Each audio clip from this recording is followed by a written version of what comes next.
सत्य, ठळक व निर्भीड सक्षम न्यूज. जतसह परिसरातील बातम्या पाहण्यासाठी सक्षम न्यूजला सबस्क्राईब करा.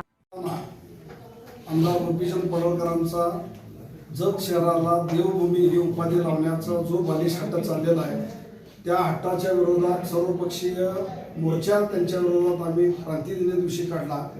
त्या मोर्चाला उत्तर देताना काही अवैध धंद्यातील लोक, अगदी आरळे डॉक्टरांच्या बाबतीत म्हणायचं झालं तर ते देखील वैद्यकीय माफियाच आहेत. वैद्यकीय माफियाच आहेत. ते त्यांच्या ह्याच्यात कोणत्या गोष्टी चालत आहेत?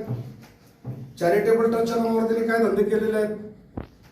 जत नगर परिषदेचा नगराध्यक्ष स्वतःच्या एकाही इमारतीची नोंद केलेली नाही जत नगरपालिकेकडं. त्याचा कर तो भरत नाही. गेले 10-15 वर्ष आरळे डॉक्टरनं एकाही त्याच्या मेडिकल कॉलेज असो, नर्सिंग कॉलेज असो, लायन्स स्कूल असो, उमा चॅरिटेबल ट्रस्ट असो, याची कोणतीही नोंद केलेली नाही. कर चुकीगिरीचे धंदे करणारा हा माफिया. दुसरी प्रेस घेणारे तुम्ही मटका बुकीवाले. आमदार गोपीचंद पडळकरांना आमच्या मोर्चाला प्रत्युत्तर देण्यासाठी एकही अवैध धंद्यातला माणूस सोडून स्वच्छ चेहऱ्याचा माणूस मिळाला नाही. हीच सगळ्यात मोठी शोकांतिका आहे.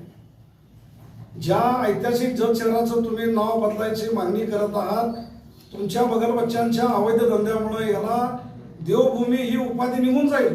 अवैध धंद्याची भूमी अशी उपाधी यायची परिस्थिती आता आणून ठेवलेली आहे. तुम्ही तोंड कसंही सोडता येतं, आम्हालाही सोडता येतं. जे लोक प्रेस घेतले त्यांनी सांगितलं, कोणीतरी अनिल पाटीलचा बुके दिलेला फोटो दाखवला. 11 वाजता रात्री कॉन्स्टेबलचा फोन आल्यानंतर माझ्या गेटच्या बाहेरून तुम्ही हात जोडून उभा राहत होता पोलीस स्टेशनला फोन करा म्हणून.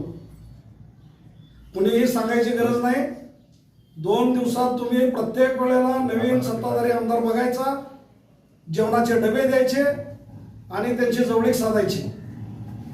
हे धंदे जुने झालेले आहेत. तुमचा